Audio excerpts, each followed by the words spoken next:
Welcome back to Market Day Report. I'm Scott Shelby, otherwise known as the Cow Guy. How about that? All right. Thanks for joining the show. If you're just joining the show, if you're been with us since we started, we've got lots to talk about. There's lots happening all over. And remember, it's the last day of the month, so we could get some shenanigans once everything really gets underway, getting close to the close. Let's see how we've done so far with this corn table. Let's see how corn's open up here. It's open up lower, 3 3/4 cents lower in that March contract. 6.32 1/4 is last. May is down 1 3/4 at 6.31 1/2, and we're sharply unchanged in July. Let's see if we've got any better news in beans. What's going on over there? Well, a little bit, yeah. 8.5 cents higher in that March contract, 14.78 1/2. May up 9 cents at 14.84 1/4. All right, how about wheat? Let's see wheat. Wheat is, drum roll please, down 7 3/4 cents in Chicago. That March contract at 7.78 1/2. We're already 2 cents off the lows there already. May's off 7.5 cents at 7.83 3/4. So lower wheat board in Chicago. How about hard red in Kansas City? That board is also lower by about the same, 7 1/4 cents lower in March. 7.95 even as last, about 3 cents off the lows there. 6 3/4 cents lower in the May contract, 7.98 1/2. All right, let's see what spring wheat's got for us in Minneapolis. About the same actually too. Again, 8 1/4 cents lower. 9.12 is last, 3 cents off the lows.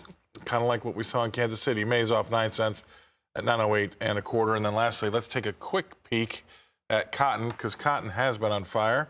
Up 199 points at 125.75. Big range there already of about 3 cents. So something to keep an eye on.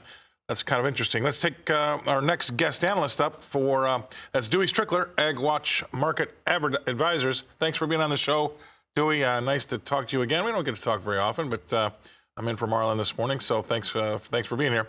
What's top of mind to you? Well, it's the end of the month here, and I would thought we might see a little more profit taking here in the grains. We've not. They were strong buyers last week, and looks like they're actually at it again a little bit here today, especially in soybeans. All right, so we've got wheat kind of coming off here a little bit. Is it because it's not so nervous about what might be happening over with Russia and Ukraine, or is there something else there? I don't think there's anything else there. Earlier, we had wheat was supported by the tensions between Russia and Ukraine, but even if there is a shooting match over there, you got to look and see who's going to pick up the business. Probably it's going to be Europe and Australia. We might get a little bit here in the U.S. We had a guest on last week. I'd be interested to hear your thoughts. But I haven't really prepped the ground yet this spring or last fall. He's expecting a lot of switching from corn to beans. Are you hearing anything of that way, this early, actually? Haven't really heard anything. Most guys that I work with here are probably not going to get committed till we get probably closer to about mid-February, and generally by the 1st of March. They're still, still undecided as to what they're going to do.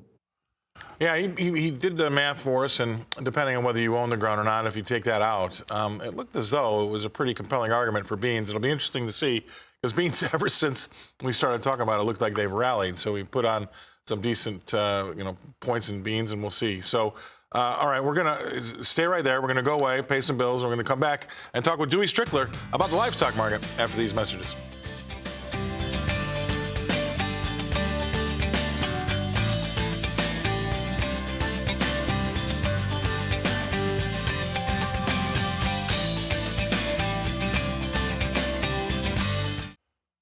All right, welcome back to Market Day Report. Good to see you. Glad you got a nice hot cup of coffee. Pull up a chair.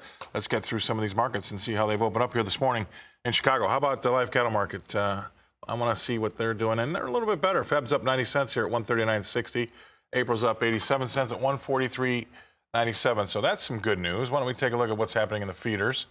Feeders are also a little bit higher here. Actually, a lot bit higher. Well, March is up $1.55, 161.17, just off the highs there. April up $1.42 at 166.72. Okay, 2 for 2. What's happening with lean hogs? Can we get a little bit of a better board here? We do, just a little bit, right? February's up 50 cents at 88.42, while April's up 77 cents at 95.70. Let's get back to Dewey Strickler from AgWatch Market Advisors.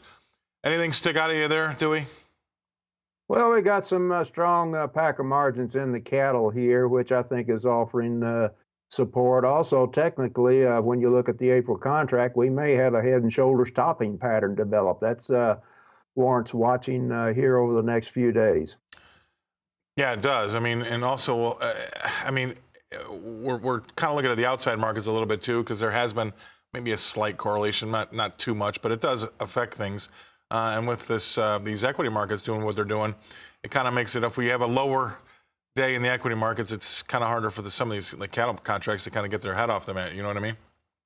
Yeah, we have a tendency to follow them. Sometimes we don't. This looks like one of the days that with Dow down that we're not really following that trend here. And I would say that, you're right. Sometimes, some days we do, and the earlier that you can figure that out, I guess the more money you make, right? But we do have we do have a situation, though. I think that with the tumultuous start we've had to the year in the equity markets, we had the Dow's off 4.5% year to date, not including today. The S&P's off 7% year to date, and the Nasdaq off 12% year to date. Boy, you take that, and considering what we've done in our markets on the ag side with row crops and livestock, we've done pretty well, don't you think? We've done real well, and the equities have done okay here too. But when you look at the debt to GDP at about 130%, that doesn't bode well long term. Now we've been fighting that for a long time, but certainly looks like push may come to shove here, possibly this year. Yeah, that's a big concern. The problem is, Dewey, I talk about it all the time, and at 130%, you and I are shocked, but our legislators look at Japan and see it at 220%, and they think they've got room to run. That's the problem, right? They're looking at a different point of view than we are, and we've got to have some fiscal responsibility, which I think, Paul Volcker was able to do in 1979 and 1980. I'm just not quite sure that we've got the backbone to get that done today, because things have become, so politicized. You know what I mean? Oh, I would agree with you 100%. So that's going to be something we're going to have to watch. I really appreciate you being on. Great to talk to you again, Dewey. Let's bring this one back to Nashville, and I'll throw it over to Janet.